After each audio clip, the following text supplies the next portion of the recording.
bem, boa tarde. Hoje é dia 17 de setembro, aula de Embriologia Geral, GSA 107, para a turma 12A da Biologia. Hoje nós vamos continuar falando sobre o controle hormonal do ciclo reprodutivo. Na última aula nós vimos o básico dele e agora nós precisamos ver alguns outros detalhes desse ciclo feminino, tá bom? Desse controle do ciclo feminino. Assim que a gente vê, nós vamos passar para o masculino, que é um pouco mais simples. Bem, então quero começar assim. Aqui a gente tem as alterações hormonais. Não preciso descrever de novo, né? Acabamos de falar sobre isso, tudo bem? Mas, repara numa coisa. Existem algumas coisas que estão faltando. Então, faltam alguns hormônios. O primeiro dos hormônios que falta é um hormônio chamado ativina. Essa ativina, deixa eu escrever aqui. Então, hormônios que faltam, tá? Hormônios fora do gráfico. O primeiro deles é a ativina. O que essa ativina faz? Ela é produzida pelos folículos em crescimento. Então, à medida que os próprios folículos estão se desenvolvendo, eles começam a produzir ativina. A ativina é um hormônio que ativa. Ativa o quê? A ativina age fazendo com que ocorra aumento na concentração de FSH. Ou seja, é um hormônio produzido pelos folículos em causa própria, não é? Ou seja, quando o folículo, eles estão crescendo, o que eles fazem? Começa a produzir ativina, a ativina age lá na hipófise, e a hipófise aumenta a concentração, a produção de FSH. Para quê? Para o desenvolvimento dos próprios folículos. Tudo bem? Ele vai começar a ser produzido mais ou menos do dia 9 e vai até o 12º dia, tá? Fase de crescimento maior desses folículos. No 12º dia ali para frente, começa a ser produzido um outro hormônio. Esse outro hormônio se chama, olha o nome também, bem sugestivo, inibina. Deixa eu só colocar aqui, ó, quem produz a ativina? Folículos em crescimento, tá? São eles que produzem, tudo bem? Só para vocês terem essa anotação aí. Bem, a inibina começa a ser produzida, então, do dia 12, mais ou menos, até, vamos colocar assim, sei lá, do dia 10, dia 11. Dia 11 ao dia 13, tá? Que é produzido essa inibina. O que a inibina faz? Igualzinho a ativina, olha ali, ó. Ela age sobre o FSH. Se uma ativa, a ativina ativa a produção de FSH, a inibina, obviamente, inibe a produção do FSH. Quem que está produzindo essa inibina? Somente um folículo dominante. Só aquele, qual que é o folículo dominante? O que vai ser ovocitado. É aquele que vai chegar ao final do processo. O que ele começa a fazer? Então, ó, do dia 9 para frente, alguns autores dizem que até do dia 8 para frente, tá? A gente pode fazer até assim, ó. Do dia 8 para frente, tá? Começa a produzir ativina. A ativina vai aumentar, tá vendo? Ó, a produção de FSH, e aumentando a produção de FSH, aumenta o nível de desenvolvimento dos folículos. E isso a gente pode ver pelo estrógeno que está aqui. Quando chega aqui, ó, nessa parte final, o que você observa? Você vai observar uma diminuição do nível de estrógeno. Por quê? Porque o folículo dominante, sabe o que ele faz? Ele começa a produzir inibina, a inibina bloqueia o FSH, e sem o FSH os folículos não podem se desenvolver. Você vai pensar assim, ué, mas isso não é um tiro no pé dele, não? Folículo dominante, se ele não tiver o FSH, ele não vai se prejudicar? Em teoria sim, mas na prática não. Por que não? Porque o folículo é dominante, entre outras coisas, porque ele tem mais receptores para o FSH. Vamos supor, um folículo normalmente tem 10 receptores, vamos chutar um número, tá? Um número pequeno para a gente entender a diferença. O folículo comum tem 10 receptores, ou seja, ele pode se ligar a 10 moléculas de FSH ao mesmo tempo. Tá? Estou só chutando um número, tudo bem? Já o folículo dominante tem 100 receptores. Ele pode se ligar a 100 moléculas de FSH ao mesmo tempo. Resultado, quando você diminui a concentração do FSH naquele meio, quem tem mais receptores provavelmente consegue se ligar com mais moléculas, concorda? Tá? E quem tem menos, muitas vezes fica chupando o dedo, porque ele tem poucas chances de ligar. Resultado, o folículo dominante vai se dar bem quando ele libera a inibina e a inibina diminui a concentração do FSH. Por quê? Ao diminuir a concentração do FSH, ele tem mais receptores, ele pega aquele pouquinho de FSH restante, enquanto os outros não são capazes de fazer isso.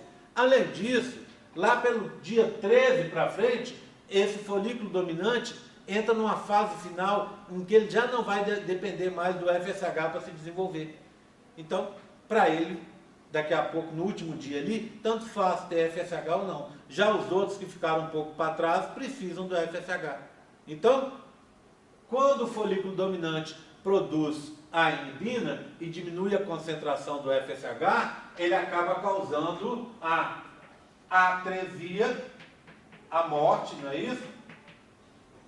Dos outros folículos. Tudo bem? Então são os dois hormônios. E aí se eu fosse colocar, eu colocaria uma curvinha que começaria aqui, que terminaria aqui, ó, pequenininha, tá vendo? Ó, assim, para a ativina, e depois começando uma outra curvinha aqui, descendo para cá, para a inibina, tá vendo? Então são duas pequenas curvinhas bem pequenininhas aqui.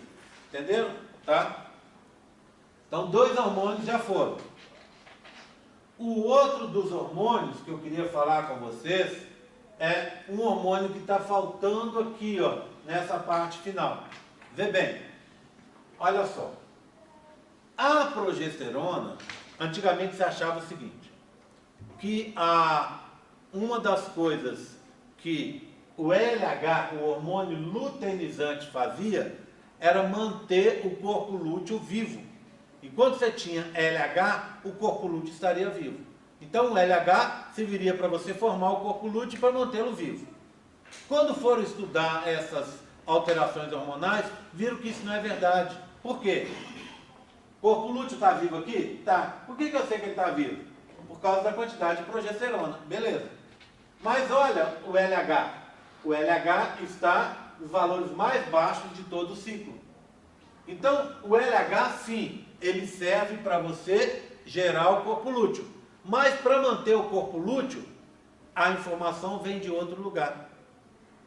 Quem que vai dar a informação para o corpo lúteo? Como o corpo lúteo sabe que ele deve continuar vivo?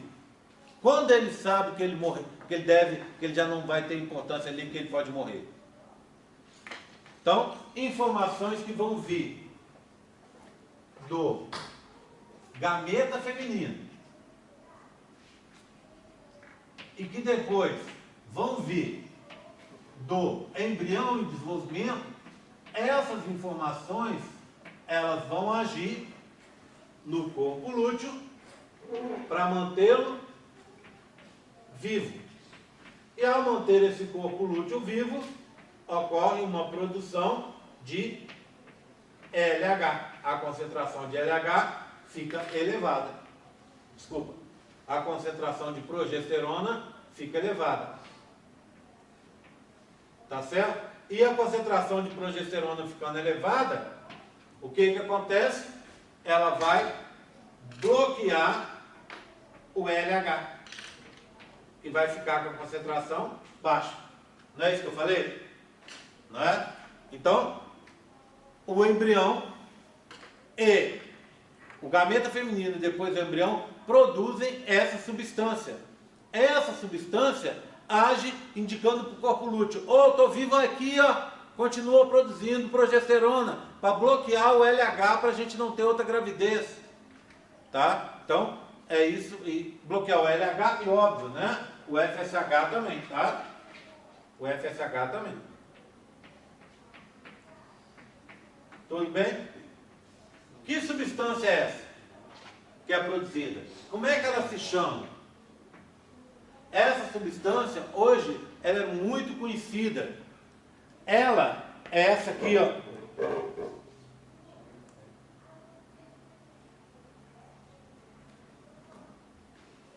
Essa aqui. Aquele hormônio que é detectado nos testes de gravidez. Como é que funciona um teste de gravidez? Você, depois quando eu for falar sobre... Depois eu mostro para vocês aí o testezinho, tá? O testezinho. Então, o que você tem? Olha lá, no teste.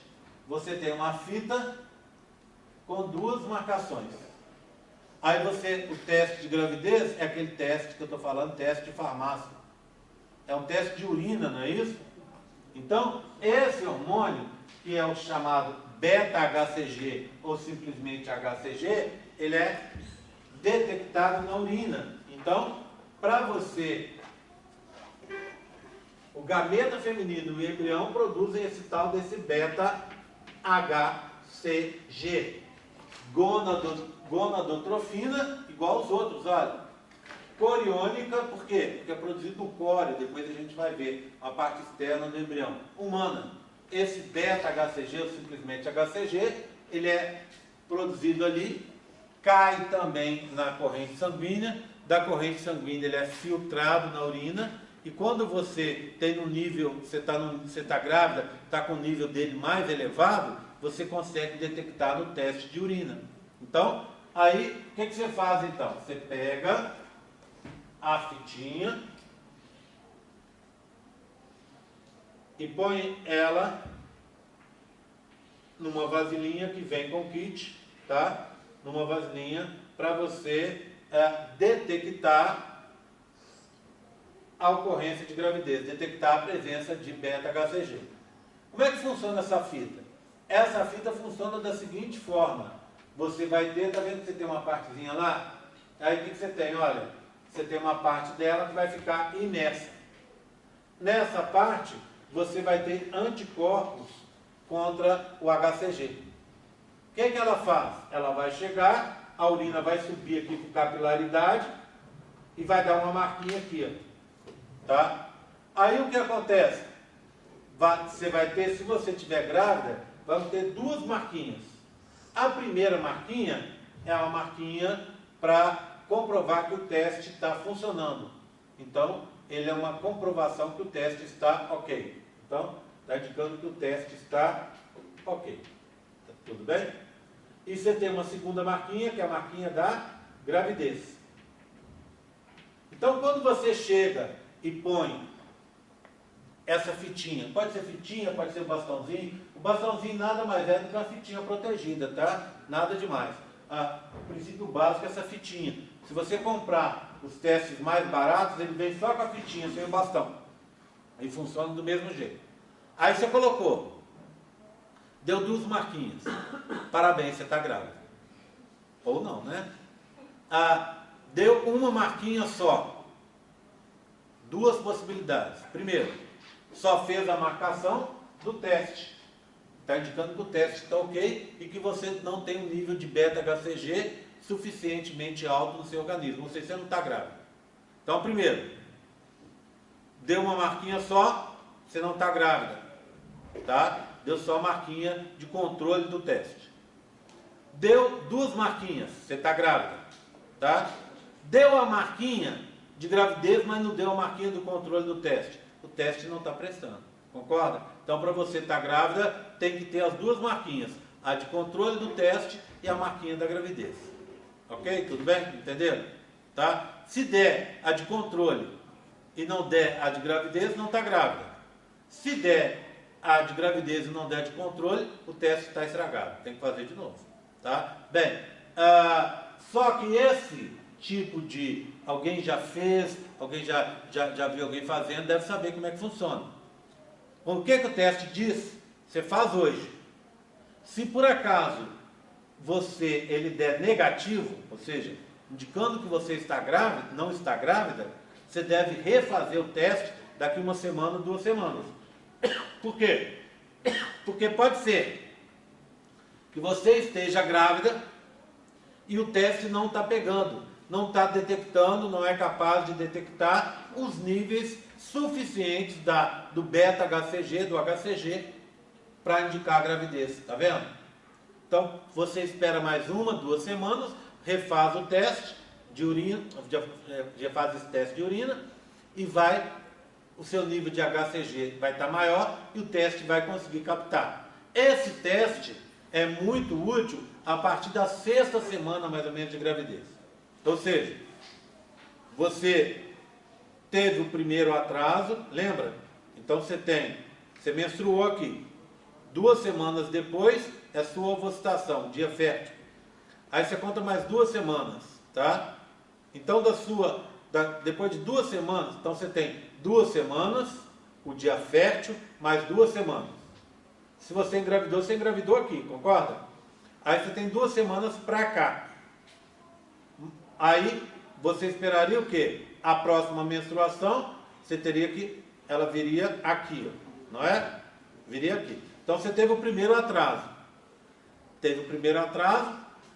Se você contar essas 2 semanas daqui, mais 4 semanas daqui do próximo mês, ou seja, quando você estiver esperando a 2ª menstruação e ela não vier, atrasou uma menstruação, para muitas das meninas não é nada demais, não é nada assustador. Tem gente que tem ciclo assim mesmo, que às vezes não vem a menstruação. E isso não é razão de apavoramento, muitas vezes. Mas aí veio a 2ª menstruação, você estava esperando ela. Quando você esperar a 2ª menstruação, você já vai ter 6 semanas de gravidez. Aí o teste é muito útil, ele pega, tá? Aí você vai conseguir fazer o teste de urina e ele vai indicar que você está grávida. Ou seja, quando você souber, o bebê já está com 6 semanas. Ele já tem, inclusive, coraçãozinho batendo desde os 21 dias, desde o início da 3ª semana. O que você pode fazer para resolver esse problema? Dizem por aí que tem um teste que funciona muito bem com 2 semanas. Ele fez, inclusive, propaganda na televisão. Eu ainda não tive acesso a ele, mas se está fazendo propaganda, muito provavelmente ele deva funcionar com um período menor. Então, seria quando atrasar a primeira menstruação, quando não vier a primeira menstruação, concorda? 2 semanas, ovocytou. As 2 últimas semanas aqui. E aí, a próxima menstruação estaria aqui, ó, né? Onde está meu dedão. O que acontece? Esse teste pegaria depois dessas 2 semanas. Não sei qual que é a eficácia dele, a eficiência dele. Mas estão fazendo a propaganda dele aí. No teste normal, você esperaria, então, as 2 primeiras semanas, engravidou aqui, 2 semanas, mais as 2 próximas, as 4 semanas seguintes, daria 6 semanas. Tudo bem, entenderam? O que esse teste, então, ele pode fazer? Ele dá o que a gente chama de falso negativo. O que é o falso negativo? Falso negativo e falso positivo. Já ouviram falar disso?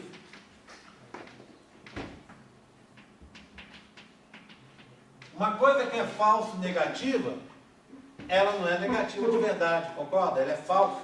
Então ela é positiva. Como assim? Você está grávida, mas o teste, quando você fez, ele indicou que você não estava. Então, o negativo seria a gravidez, a ausência de gravidez, gravidez negativa.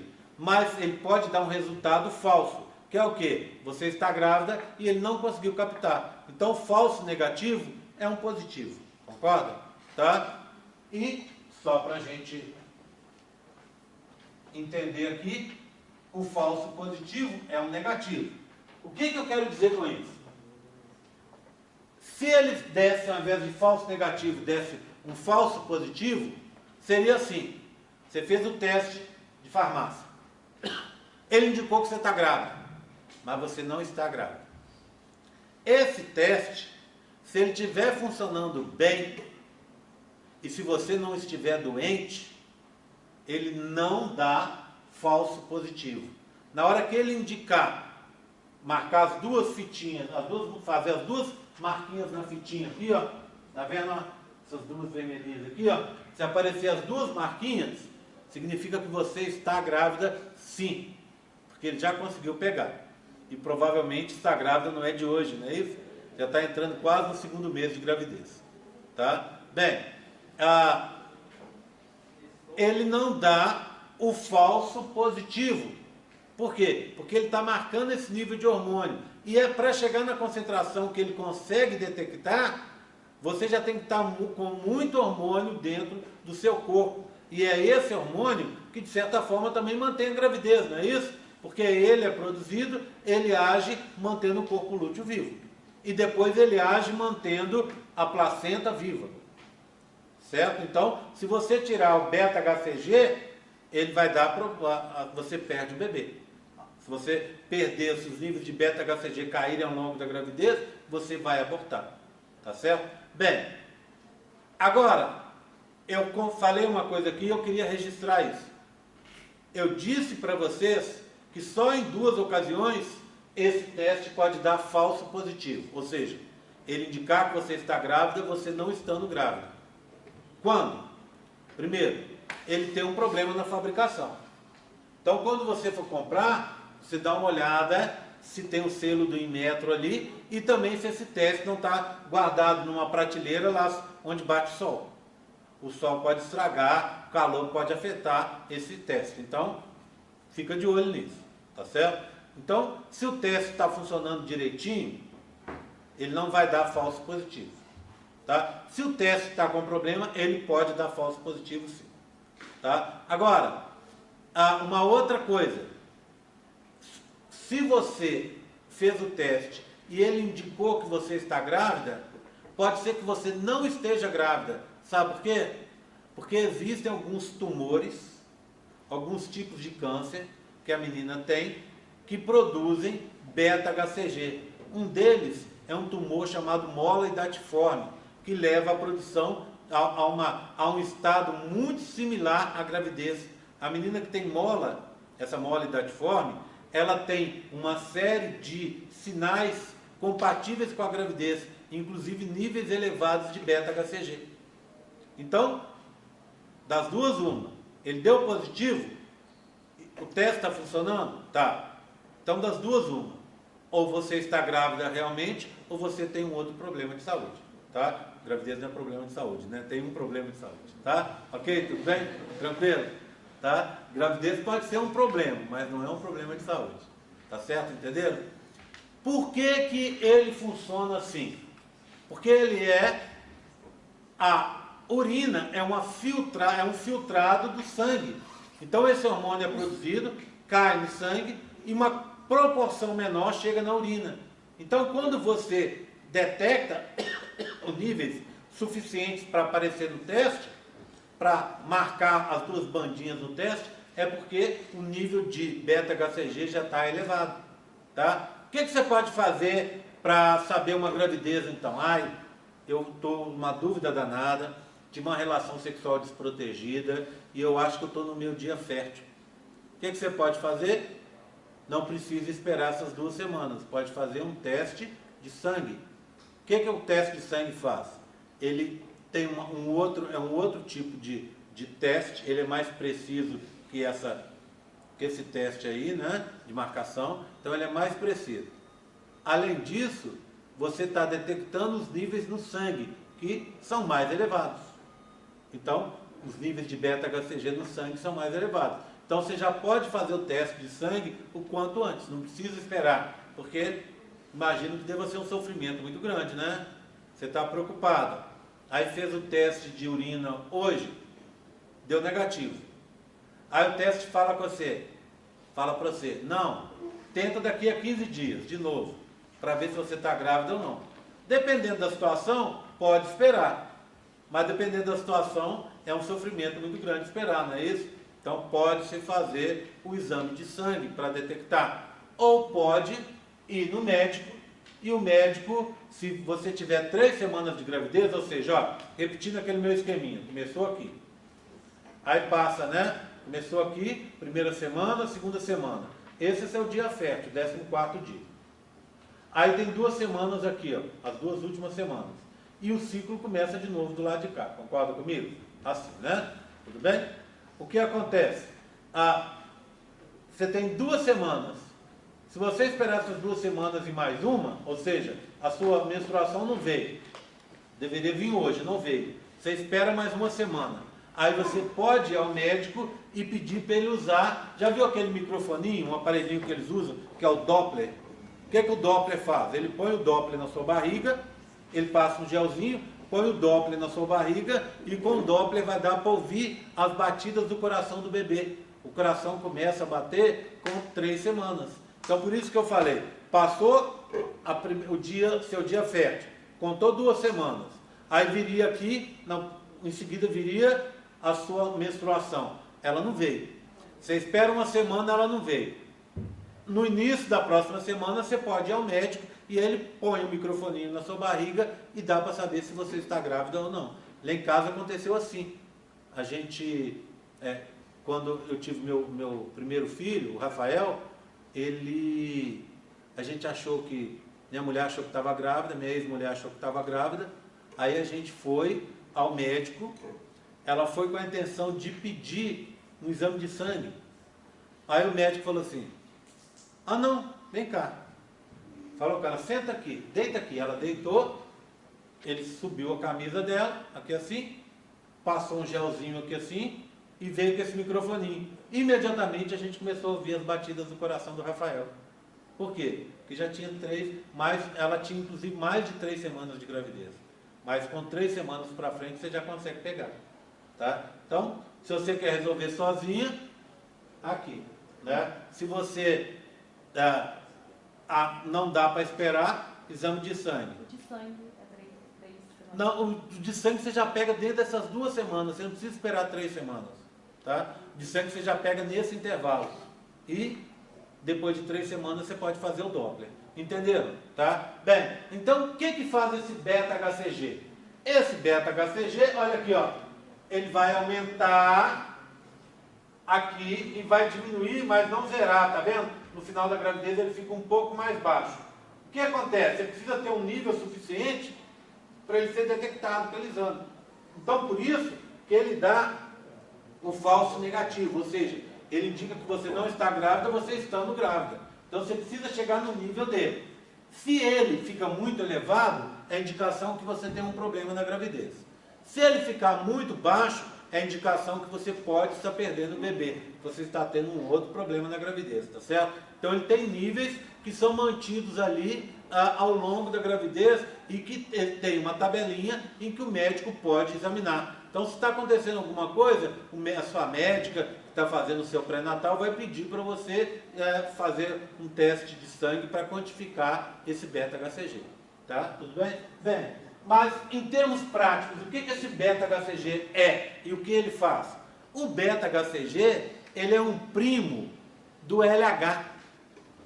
Ele é praticamente igual ao LH em muitas coisas, mas não em todas. Por exemplo, o que ele faz que é igual ao LH? Ele age sobre o corpo lúteo, mantendo o corpo lúteo vivo. Lembra que quando o LH foi criado, ele fez isso? Né? Quando o corpo lúteo foi criado, o LH fez isso? Né? Aí o LH caiu e foi substituído pelo beta-HCG. Então o beta-HCG mantém o corpo lúteo vivo. Nesse sentido ele é igual ao LH. Só que, diferente do LH, ele não vai estar envolvido no desenvolvimento de folículos que daria uma nova gravidez. Então, ele segura os folículos, ele impede que você tenha novos folículos. Se ele age sobre o corpo lúteo produz progesterona que bloqueia o LH. Então a história é assim, ó, olha lá, ó. O embrião em desenvolvimento produz HCG O HCG vai estimular o corpo amarelo ou o corpo lúteo a produzir estrógeno e progesterona. A progesterona inibe a hipófise, e hoje nós aprendemos, e o hipotálamo também. E assim os níveis de FSH e LH vão diminuir. E ao diminuírem, não ocorre um novo ciclo de desenvolvimento do bebê, de um novo bebê. Entenderam? Sim? Então esse é o papel do beta-HCG. Ele começaria, se a gente for olhar no ciclo, ele começaria aqui, ó.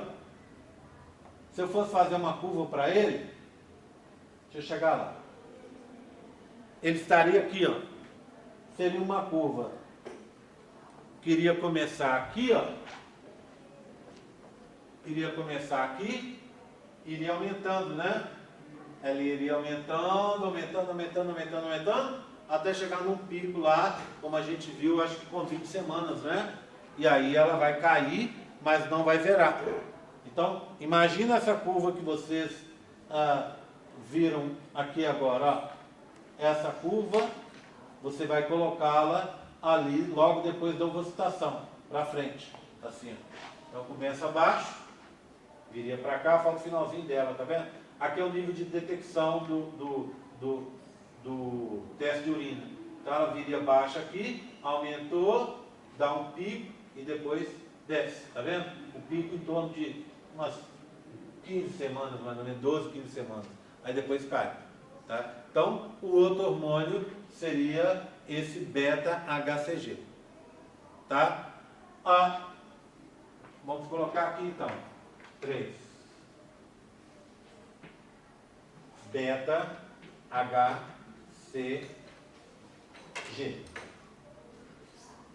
E o último hormônio que eu vou colocar aqui, que é o hormônio chamado folistatina. Essa folistatina, ela é produzida pela hipófise e também por outros tecidos, tá? O que me interessa é a que é produzida pela hipófise. O que ela é utilizada? Ela é utilizada para a hipófise controla os níveis de gonadotrofinas produzidas, principalmente o FSH. Olha como a hipófise é esperta. Lembra da história? Você está produzindo inibina e ativina nos seus ovários para controlar o FSH. Mas como é que você controla? Via hipotálamo e via hipófise. O que a hipófise faz? Ela, para não ficar refém dos seus ovários, o que ela faz? Ela vai controlar essa ação da inibina e da ativina, produzindo folistatina, tá? Essa folistatina, ela vai atuar sobre o FSH, fazendo com que você tenha uma produção de FSH nos níveis desejados, tá? Ok? Nos níveis, você não ficaria refém dos seus ovários. Ou seja, a hipófise mostrando que na verdade quem controla é ela e não os ovários produzindo estrógeno e progesterona. Tudo bem? Tranquilo? Tá? Então o que eu fiz até agora? Eu contei para vocês um ciclo básico que está aqui, não é? E nesse ciclo básico eu adicionei para vocês, deixa eu mostrar essa outra figura que é a mesma, olha, um outro exemplo de gráfico que mostra a mesma coisa, ó, que mais dois, né? Olha aqui, ó, olha esse gráfico. Lembra que eu mostrei a história, o primeiro dos gráficos que eu mostrei foi esse aqui, ó, olha, esse aqui. Esse próximo gráfico, ele vai ter uma mistura mais próxima desse gráfico com o gráfico da curva, que foi esse que a gente analisou. Olha como é que ele é, ó. Você tem alterações no útero, alterações no ovário, né? Então, igualzinho aquele gráfico que eu acabei de mostrar, em comparação com as curvas. Tá vendo? Olha aqui, ó. Então você tem. Isso aqui é legal porque a gente vê que os picos estão em momentos diferentes. Olha aqui, ó. O pico de um está aqui do estrógeno, o pico do LH está aqui, e o pico do FSH está depois, está vendo? Está para cá. Ó. E ele é mais real em relação aos níveis de hormônios, está vendo? Olha o pico da progesterona, o pico o pico do estrógeno, está aqui, tá? Tudo bem? Então, esse é um outro tipo de gráfico, que mostra basicamente a mesma coisa que a gente acabou de ver. Do mesmo jeito, aqui mais um gráfico, ó, olha lá, mostrando as alterações do útero e no ovário aqui embaixo, e aqui os hormônios, ó, para mostrar exatamente a diferença, ó, estrógeno, LH e depois FSH aqui com os picos. Tá bom? Tranquilo? Bem, eu queria falar para vocês uma coisa. Então agora eu parei da parte feminina, falei do básico que eu preciso que vocês saibam, e agora eu vou falar desse detalhe aqui, antes de falar da parte masculina. Vê bem, aqui ó, eu tenho um quadro mostrando a estrutura bioquímica desses hormônios e de substâncias correlatas. Essa aqui em cima é a molécula de colesterol, lembra? É o colesterol que é pego e vai ser transformado nos hormônios. Aqui então está o colesterol. Aqui eu tenho a progesterona, tá vendo? E aqui eu tenho o estradiol, o 17-beta-estradiol, tá vendo? Progesterona, estradiol, colesterol. Então é o colesterol que é transformado em estradiol, é o colesterol que pode ser transformado em progesterona. Bem, se você for olhar e seguir aqui, você vai ver que de progesterona eu consigo chegar em estradiol. E que de estradiol eu consigo chegar em progesterona. Tudo bem? Então eles são interconversíveis. Já falei isso, nada demais. Tá? Mas repara numa coisa. O que eu tenho aqui nesse grupo também? Eu tenho a androstenediona, que é aquela testosterona inativa. E obviamente eu tenho a testosterona ativa também, tá vendo? Ou seja, de estradiol eu chego para testosterona, de testosterona eu produzo estradiol. De testosterona eu sigo a progesterona, de progesterona eu sigo a testosterona, tá vendo? Tudo bem? E aqui a gente ainda tem um outro grupo interessante.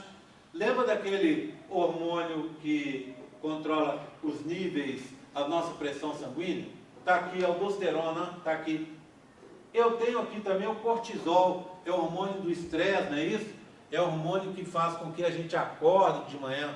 Como é que funciona o nosso ritmo circadiano? A gente dorme à noite por causa da ação de hormônio que se chama melatonina, não é isso? Esse hormônio é que vai fazer a gente dormir. Por que a gente precisa dormir? A gente precisa dormir para descansar, não é? E também para que as sujeiras, os metabólitos que são produzidos no nosso encéfalo, eles sejam limpos. Se a gente não dormir, a gente fica muito mais propenso a ter doenças. Então o sono é importante por causa disso. Já viu que quando você não dorme, o aprendizado fica extremamente prejudicado? Por quê? Porque o aprendizado envolve uma série imensa de atividades cerebrais. Então, para você aprender, à medida que eu estou falando aqui, eu faço umas conexões, mas na cabeça de você está fazendo as mesmas ou até outras, para você conseguir guardar aquilo que foi explicado na sala de aula, não é? E aí, todo problema que você tem, se ficou uma noite só mal dormido, aquilo já atrapalha a sua concentração e você perde a concentração, é uma forma que o seu organismo tem de fugir do problema, não é? O que o nosso organismo faz? Já viram? Quando você vem para a aula e começa a cochilar. Por quê? Se você estiver prestando atenção na aula, você gasta muito mais energia. Então é uma forma do seu organismo se defender desse gasto enorme de energia. Claro que se você não dormiu à noite, o cochilo vai dar cochilo mesmo, né? Não é só uma forma de você se defender. Mas se você dormiu mal, teve algum problema, dormiu, sei lá, das 8 até as 7 da manhã hoje, das 8 da noite às 7 da manhã, número grande de horas, mas ainda assim não dormiu bem, porque rangeu os dentes, porque acordou várias vezes à noite e tal, o que acontece? No dia seguinte você está para assistir a aula e começa aquele sono insuportável. Ou então pior, Já viram quando você começa a assistir uma aula, assistir uma palestra e começa a pensar em outras coisas? Você está assistindo a aula e vem um pensamento. Aí você pensa naquilo, está de olho no professor, mas está pensando em outra coisa. Né? Voando por aí. Pensando na conta de luz, naquela sua colega lá da República, no namorado, na sua mãe, e outra coisa que não tem nada a ver com a aula. Aí na hora que você volta para a aula, já passaram 5 minutos de aula. Você perdeu um pedaço. Aí você fala assim, agora, vou tentar concentrar no que o professor está falando. Leva mais 2, 3 minutos, de novo, vai pensar em outro assunto. Por que às vezes a gente não consegue manter a concentração? Porque a gente dormiu às vezes pouco, ou está mal alimentado, o negócio não está funcionando direito. Então, o nosso cérebro faz isso, dá essas escapadas para evitar o problema. Tá? Bem, então o que acontece? A gente, para acordar, depende desse hormônio que é o cortisol. Ele é produzido pela manhã e ele vai nos deixar acordado.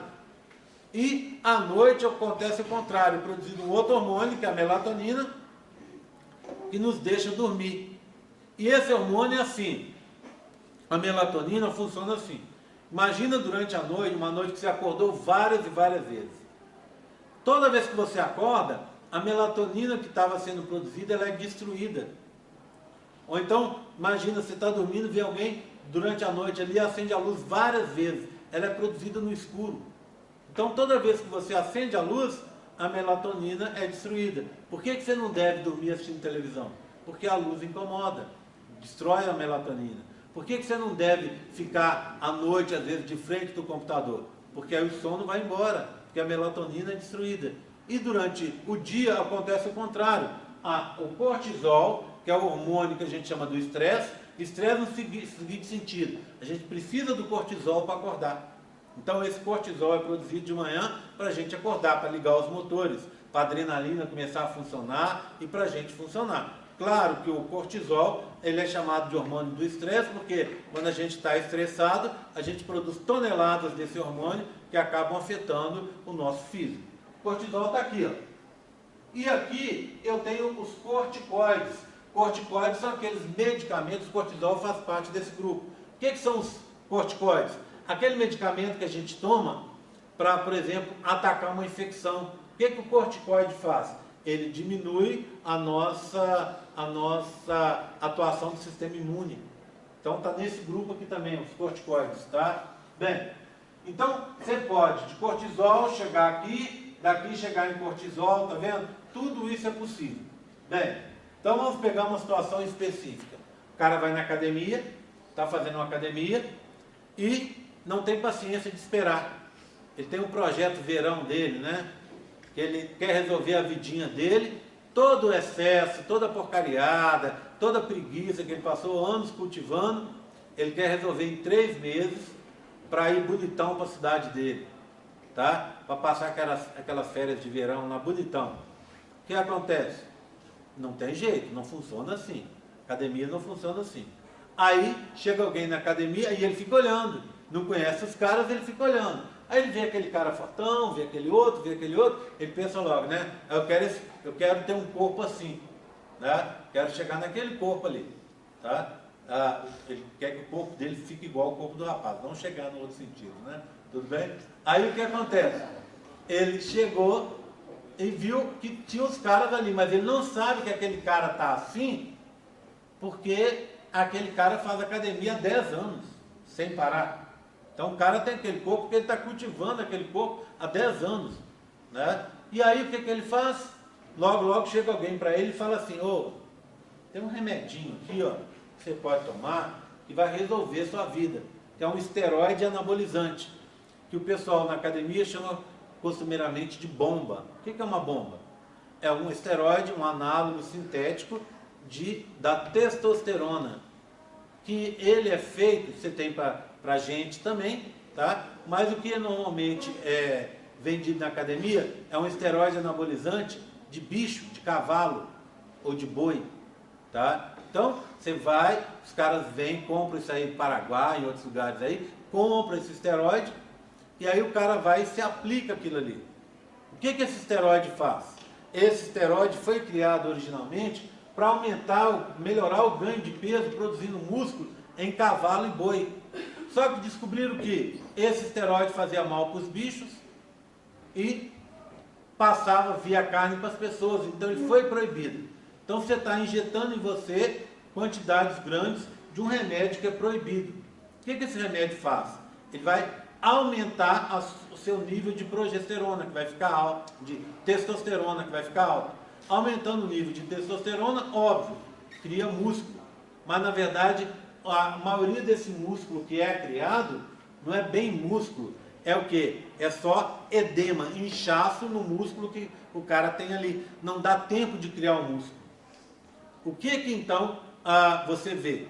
Esse cara vai ficar mais musculoso, só que a força do músculo ele não tem, porque o músculo está com edema, cheio de água. Então você olha por fora, tem aquele aspecto forte. Mas, quando o cara vai fazer um exercício, uma rosca, um leg, sei lá, um exercício qualquer, ele não tem força para puxar o peso compatível com aquela musculatura que ele tem. Então você olha, um cara super forte, puxando o peso às vezes de uma menina, ou nem de uma menina. Ele fala assim, o que está acontecendo? Tá? É porque realmente ele está tomando o esteroide. Bem, problemas de tomar o esteroide. Esse aqui que eu contei para vocês. Olha, você está tomando doses cavalares de testosterona. Parte da testosterona vai virar estradiol e progesterona, hormônios femininos. Resultado, daqui a pouco o cara vai ter como é que chama? Ginecomastia, né?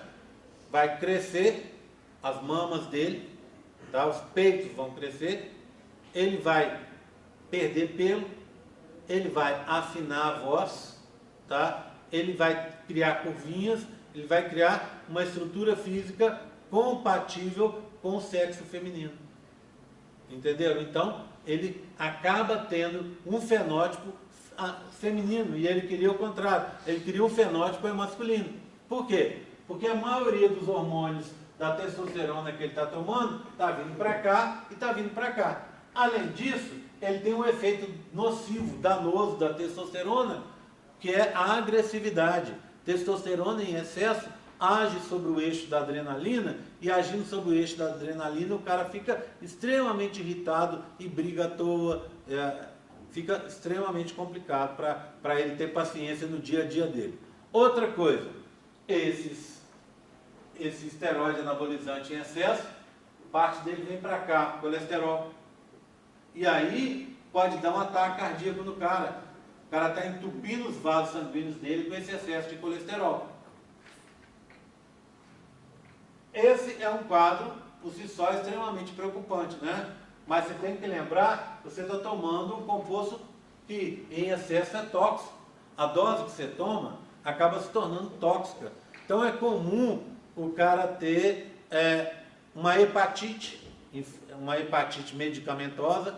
Então ele começa a ficar amarelado, olhos amarelados, ele está com uma infecção no fígado, que causa essa inflamação. Ele começa também a ter uma chance de ter outros problemas, inclusive um câncer, tá certo? Então, é o pior dos cenários possível você inventar uma coisa dessa. Eu que estou em academia há muitos anos, infelizmente a gente vê isso, é coisa muito comum que acontece. A gente vê isso no dia a dia, gente fazendo essa besteira e achando que assim está resolvendo a vida deles, né? Então, por causa dessa capacidade de interconversão dos hormônios que eu estava contando aqui para vocês. Tudo bem, tranquilo? Você vai falar assim, mas é aquela história, se eu procurar um médico e ele me der um nível, ele fizer para mim um ciclo de testosterona, é possível? Aí a gente está falando uma outra coisa. Você vai fazer um ciclo em que o médico vai te dar um remédio em quantidade fisiológica ou um pouco acima daquilo ali, dentro de um nível aceitável fisicamente. Não vai te dar problema. O problema desses caras que estão tomando grande quantidade, além desses todos que eu contei para vocês, é o seguinte: ele vai parar. Ele fala assim, nossa, me deu uma hepatite, fui parar no hospital, teve um motivo muito ruim, fui parar no CTI, etc. Parei de tomar. Mas aí vem o efeito a longo prazo. Esse excesso de testosterona que ele tomou bloqueia a produção endógena de testosterona dele. Resultado, ele acaba deixando de produzir a própria testosterona. E aí, ele que queria muita testosterona, quando ele para de tomar, ele fica com 0 testosterona ou um nível baixíssimo de testosterona. Então, assim, muitas vezes acaba sendo um caminho complicado e um caminho sem volta. Tudo bem? Tranquilo? Tá? Bem, aqui depois a gente vai falar de folículos, já falei. Aqui é só um resumo, né, do que acontece. Nada demais, aqui também tem um quadro com os hormônios. Depois a gente vai falar de alguns deles aí, que a gente não falou ainda, na hora de falar de parto, essas coisas assim, tá? Eu não falei de TPM, ou se falei foi muito pouco, eu queria aproveitar e falar. Como é que funciona a tal da TPM? TPM é aquela fase final do ciclo em que você está com os níveis baixos de hormônios. Quando você diminui os níveis de hormônios ali no final do ciclo, porque o seu corpo lúteo morreu, e morreu porque não teve fecundação, ou se teve fecundação, o embrião morreu, então o que acontece? Esse corpo lúteo morre, e ao morrer, diminui os níveis de estrógeno e progesterona. Esse estrógeno e essa progesterona, principalmente a progesterona nessa fase, elas estão relacionadas com a serotonina, um outro hormônio. Essa serotonina é um hormônio que eu gosto de falar, as pessoas usam até outros nomes, né? Hormônio do prazer, hormônio, né, do bem-estar, etc. Eu gosto de dizer que essa serotonina é o hormônio do juízo. Por quê? Porque ela contrabalança os efeitos da adrenalina. Então imagina, você está dirigindo e de repente alguém foi e fechou seu carro, fechou sua moto. Uma atitude assim, né, irresponsável. A sua tendência, se toma um susto muito grande, tem aquela descarga de adrenalina enorme, tá? E aí a tendência é abrir o vidro e xingar a pessoa de tudo quanto é nome, né? Chamar para briga, né? Aí, na hora que você tomou aquele susto, aí você para e pensa, nossa, graças a Deus não aconteceu nada. Graças a Deus está todo mundo bem. Eu estou aqui com a minha mulher e com meu filho no carro, meu filho pequeno. Aquele cara ali é 2 vezes maior do que eu. Aquele cara ali está com uma atitude meio estranha, aquele cara que me fechou. Tudo isso, quando você está pensando em todos esses poréns, quem que está agindo na sua cabeça é a serotonina. A serotonina é que vai contrabalançar os efeitos da adrenalina. Por isso que eu falo que é o hormônio do juízo. Tá? Porque a adrenalina vem, quem está só sob os efeitos da adrenalina, não pensa no que faz. Né? Faz coisas que você nem imagina que faz, do desespero. A serotonina já traz o negócio para o pensamento lógico. Então é isso que a serotonina faz. E o que acontece nessa fase do ciclo? Quando você diminui o estrógeno e a progesterona, nessa fase do ciclo, você também vai diminuir a produção de serotonina. A destruição dela continua igual, mas a produção diminui. E aí, quando você inibe essa quantidade de serotonina, essa quantidade que você esperaria de serotonina, né, o que vai acontecer? A adrenalina sobressai. E aí começam os efeitos da TPM. É o quê? Excesso de adrenalina, você fica nervosa. Excesso de adrenalina, você fica sem paciência. Excesso de adrenalina dá dor de cabeça, né? Dá aquele mal-estar físico. Tudo isso que contribui para ter esses dias tão ruins. E como você não tem a serotonina, esse efeito fica muito potencializado. Tá? Bem, o que você deve fazer e o que você não deve fazer nesse período? Bem, primeiro, se o problema é muito sério, ir no médico, existe uns medicamentos que chamam inibidores de recaptação de serotonina. Eles evitam a destruição dessa serotonina. Então você toma esse medicamento nesse período e ele vai manter o seu nível mais elevado de serotonina e vai te deixar um pouco mais tranquilo. Outra possibilidade é você comer chocolate. Por quê? Chocolate é uma fonte natural de compostos que são opioides, que a gente fala, que tem a ver com prazer também. Esses compostos são produzidos naturalmente pelo chocolate e você acaba relaxando um pouco. Então, tá aí um papel legal do chocolate, né? Claro que não precisa ser chocolate ao leite, né? Pode ser meio amargo, ou se você acostumar até o chocolate amargo, tá? Aí o que acontece? Comeu aquilo ali. Só que você não deve comer em quantidades exageradas. Você deve comer o suficiente para se sentir bem. Porque além de engordar, o chocolate tem uma outra coisa. O chocolate tem cafeína. E o que a cafeína faz? Acelera o seu metabolismo. E acelerando o seu metabolismo, mais adrenalina e mais problema. Deve evitar, obviamente, coisas que têm cafeína, inclusive café nesse período. Tá? Deve evitar, reduzir ao mínimo para evitar problemas para você. Certo? E se o problema é muito grande, evitar entrar em polêmica, né? Tem aquele seu colega que tem sempre aquelas opiniões polêmicas, nesse período você dá um perdido nele, né? Não fica ali perto para não criar confusão, não acabar brigando com o pobre, né? E se ainda assim não está resolvendo, uma solução é acabar com a TPM. Você pode liquidar com a TPM, e aí o jeito de liquidar hoje é simples. Tem TPM que te incomoda? Para de ter TPM. Como parar de ter TPM? Emenda as cartelas, ou toma um anticoncepcional, ou adota um método anticoncepcional de longa duração. Por exemplo, se você for usar um DIU, que é um DIU hormonal, você vai ficar 5 anos sem menstruar. E se você vai ficar 5 anos sem menstruar, você vai ficar, obviamente, 5 anos sem ter TPM. Eu quero engravidar. Vai no médico, retira o DIU e pronto. Pode engravidar no mês seguinte, mas óbvio, a TPM vai voltar. Tá certo?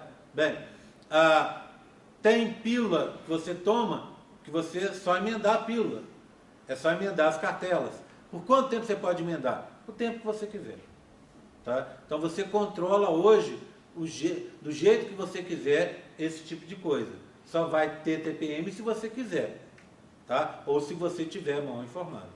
Tá certo? Tudo bem? Tá? Então, a gente vai falar sobre isso na parte de contracepção. Vamos falar bastante sobre isso aí. Tá? Ok? Podemos seguir? Aqui bobagem. Aqui também não precisa. Também não quero. Vamos falar da parte masculina? Bem, masculino é fácil. É fácil. Por quê? Lembra que eu falei com vocês? Vamos lá. O que eu falei no começo da aula? Falei sobre o ciclo feminino. Masculino não tem ciclo, esqueça. Eu falei sobre aquela história do eixo hipotalâmico, hipofisário e gonadal. Tudo bem. Serve para a mulher e serve para o homem, sem alterações. Fácil então, você já sabe, tá? Eu falei já no começo dessa aula, antes de falar sobre hormônios, eu falei sobre a estrutura do testículo. Tudo bem, tá fácil então, você já sabe. Falei sobre aquela estrutura do túbulo seminífero, também você já sabe. Agora é a gente juntar tudo isso para a gente falar sobre o que está acontecendo. Os hormônios são os mesmos, tá? Então fica fácil. Vamos lá, hein? Olha aqui, ó. O negócio funciona assim. O hipotálamo produz GNRH, que age na adenopófise, que vai produzir LH e FSH, os mesmos hormônios. Tá? Esses hormônios vão agir nas células de Leydig, tá? E vão agir nas células de Sertoli. Vamos começar então? Olha, o LH age na célula de Leydig. Então, o que acontece com a célula de Leydig? A célula de Leydig está lá, se liga ao LH, o LH ativa a célula de Leydig, que vai então capturar o colesterol e transformá-lo no hormônio masculino. Nesse caso, não é a androstenediona, apesar de formar também. Tá? O principal hormônio formado por Leydig é o hormônio chamado de testosterona. Tá vendo como fica mais fácil? Então a gente produz testosterona. A Leydig produz testosterona. O que a testosterona faz? Age aqui em Sertoli. Para a sertólise conseguir capturar a testosterona, sertólise tem que estar ativada pela outra gonadotrofina, que é o FSH. Então, sertólise se liga ao FSH e aí ela consegue captar a testosterona. Para quê? Para transformar, para usar a testosterona para controlar o seu funcionamento. Tá vendo? Então é muito mais simples, não é? Tudo bem? Tranquilo? Tá? Então, Leydig se liga ao LH, produz testosterona. Sertólise capta essa testosterona desde que tenha sido ativada pelo FSH. E aí ela controla o seu metabolismo. Tá bom? Tudo bem? Vamos agora adicionar uma coisinha ou outra. Eu vou pegar duas caixinhas ali para mostrar para vocês, tá? É bom que a gente vai fazer uma revisão comparando os dois. Ali. Duas caixinhas, hein?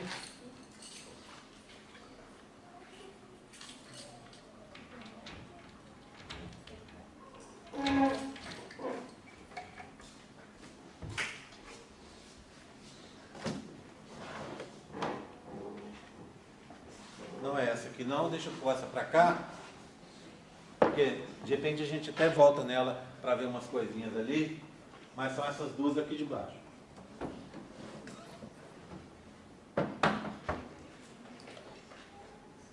Pronto, essas caixinhas são caixinhas que a gente vai usar para a gente fazer uma revisão nessa parte masculina e na parte feminina, tá bom? Vou desligar aqui, a gente não vai precisar disso aqui, para a gente entender o que é que está rolando, tá? Vou começar então com a parte feminina, tá? Coisa que você já conhece. Então, como é que é a historinha? Lembra disso? A gente tem, deixa eu tirar aqui os componentes. Tirar todos os componentes aqui, para a gente poder ver como é que a história funciona. Já falei disso hoje, né? Então, tá tranquilinho. Ó, lembra? Eu tenho a célula amarelinha e a célula verdinha. A verdinha é da teca interna. Parte feminina, eu estou na parte feminina, tá? Então, célula da teca interna e célula da granulosa, ou folicular. Como é que é a história? A célula da teca interna, ela tem um sítio para o LH. Então, vem o LH pelo sangue, se liga à célula da teca interna. O que essa célula da teca interna então faz? Ela capta o colesterol. Capta o colesterol, tá vendo? Ó? E vai transformar esse colesterol na androstenediona. Tá aqui, ó. Androstenediona. Essa androstenediona é liberada pro sangue, ó. Tá aqui. Tudo bem? Então funciona assim. LH, colesterol, androstenediona, sangue. Agora entra outra célula, a da granulosa, ou a folicular, amarelinha, igual nos outros modelos. Ela é ativada pelo FSH. Quando ela é ativada pelo FSH, ela capta a androstenediona e a transforma em estrógeno. Esse estrógeno é liberado para o sangue. Não é assim que eu expliquei hoje? Bem, o que acontece além? Essa célula aqui, ó, que é a célula folicular ou da granulosa, ela também produz ativina. Quando essa célula aqui, ó, produzir a ativina, ela vai conseguir ligar com mais FSH, ó.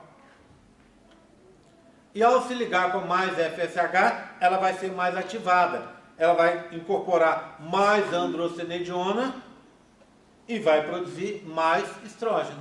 Tudo bem? A produção de estrógeno vai aumentar, porque ela vai se ligar com mais androstenediona. Tudo bem? Bem, outra alternativa é a seguinte. Essa célula produz inibina. O que a inibina vai fazer?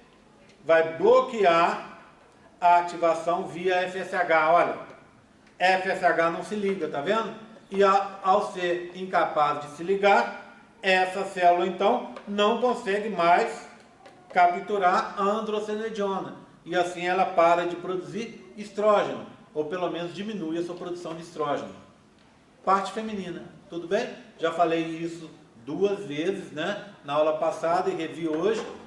Nada demais, tá? Vamos olhar na parte masculina, então? Vamos ver como é que é simples, hein? Só que tem um detalhezinho na masculina que a gente precisa guardar. Vê bem. Só que esse detalhe já tem a ver com a coisa que eu falei hoje, então não fica difícil. Repara, vou tirar as coisas aqui, ó. E vou apresentar as células. Elas são da mesma cor daqueles outros modelos que a gente já usou, tá? Vou tirar um monte de coisa aqui, só um minutinho, gente. Estou tirando, ó.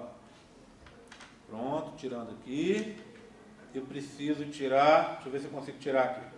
Consegui, ó, beleza. Tentar tirar um segundo aqui, vamos ver se a minha sorte hoje está boa ou não. Não está muito boa, não. Não é sempre que eu consigo tirar isso aqui que eles ficaram presos. Um pelo menos vai sair. Pronto. Ver se eu consigo tirar o terceiro. É aquele que não quer sair. Não quer sair, deixa ele. Tudo bem? Bem, lembra como é que é o masculino? Lembra do masculino? Eu tinha uma célula vermelha e uma célula lilás. Não é? Eu tinha uma célula lilás, Sertoli, e tinha uma célula vermelhinha. Olha, células vermelhinhas que eram as células de Leydig, né? Lembra que eu mostrei esse modelinho, né?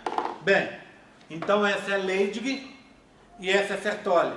Vê bem, Leydig se liga ao LH.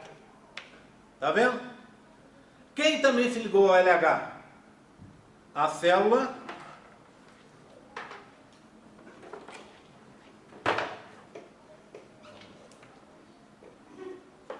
da teca interna. Também se ligou ao LH.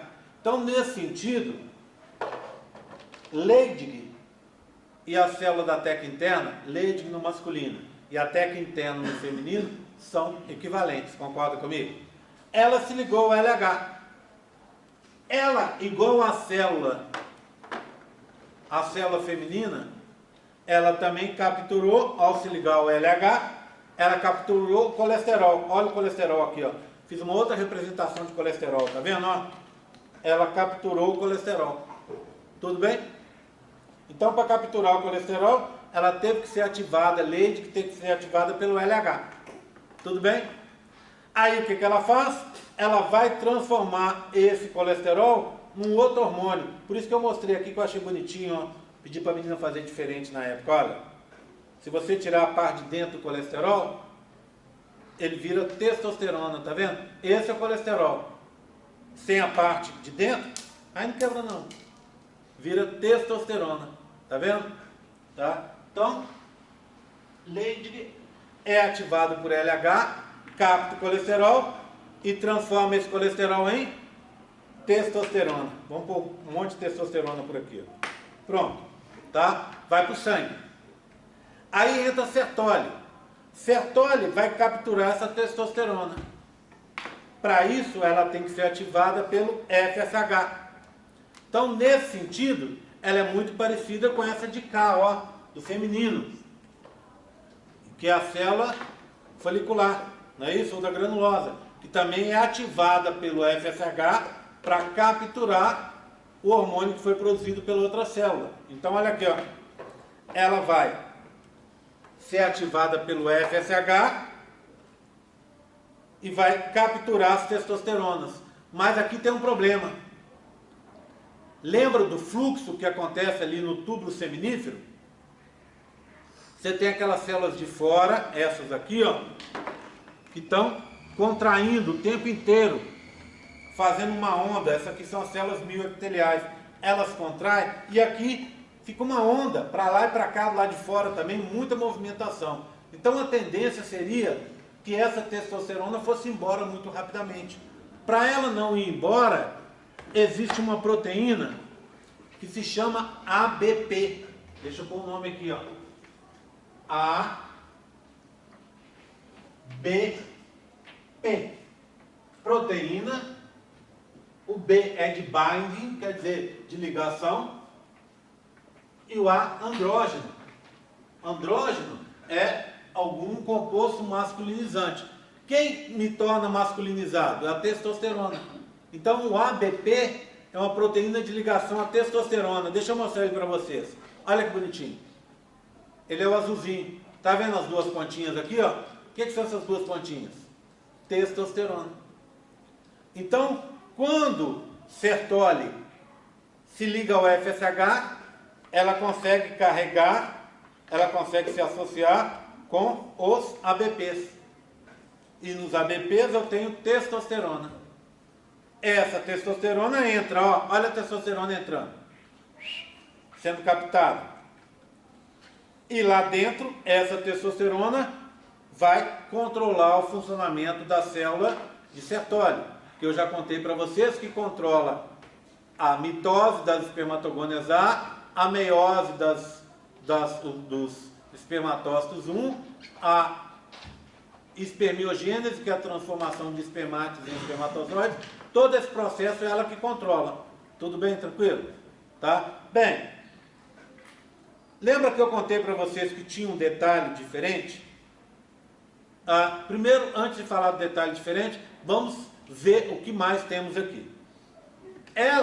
A célula de sertoli, ela é ativada pelo FSH. Então ela controla essa ativação. De novo, daquele mesmo jeito, produzindo a ativina. Olha aí, ó, ativina. Se liga a mais células, a mais FSH. Ao se ligar com mais FSH, o que acontece? A ativação dela aumenta. Ela consegue captar mais testosterona. Tá? E ela pode também controlar essa ativação. Ao invés de produzir ativina, ela produz inibina. O que a inibina faz? Bloqueia a ativação do FSH. Ó.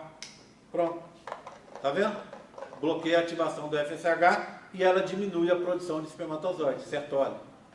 Então, sertoli, igual as células foliculares, as amarelinhas no feminino, elas conseguem controlar o seu próprio funcionamento via ativina e inibina, controlando a ativação pelo FSH. Tudo bem? Mas tem uma diferença, e essa diferença eu vou mostrar agora e tem a ver com aquilo que eu falei. Quando você tem testosterona em excesso, o que a testosterona vira? Estrógeno. Hormônio feminino no homem, estrógeno. O que esse estrógeno faz? Qual o papel do estrógeno? Estrógeno vem e bloqueia. Tá vendo? Quem produziu esse estrógeno? Sertoli. O que esse estrógeno fez? Bloqueou Leydig. E bloqueando Leydig, Leydig deixa de produzir, de captar o colesterol e diminui a produção de testosterona. Tá vendo? Então, sertoli controla o seu próprio funcionamento, mas controla também o funcionamento de Leydig. Essa é a diferença do masculino com o feminino.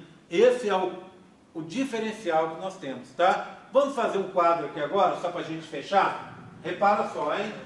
Repara, ó. Deixa eu pôr as células masculinas e femininas, tá? Vou pôr assim, ó. Olha, quais são as femininas?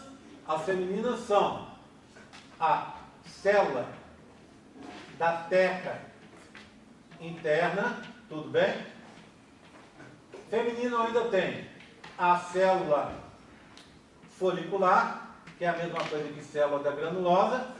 Então, essa é feminina e essa carinha aqui também é feminina, tudo bem? Tá? Vamos pôr as masculinas? As masculinas são Leydig e são sertoli, não é? Tudo bem? Vamos dar uma olhada? Ó.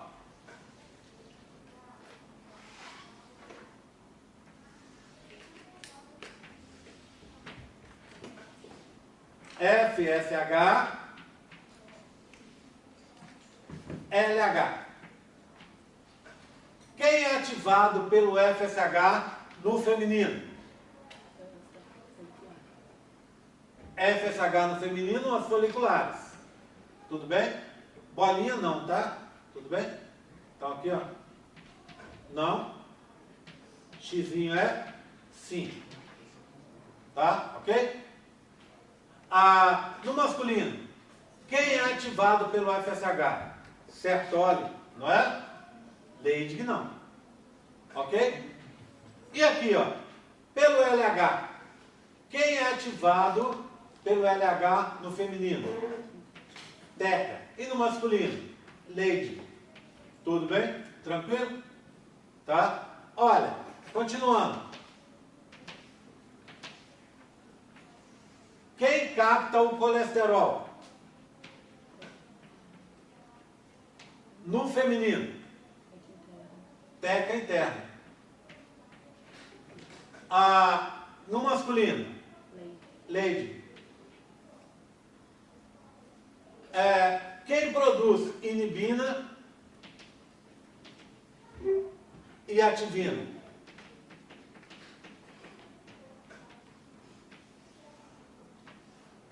No feminino, célula folicular.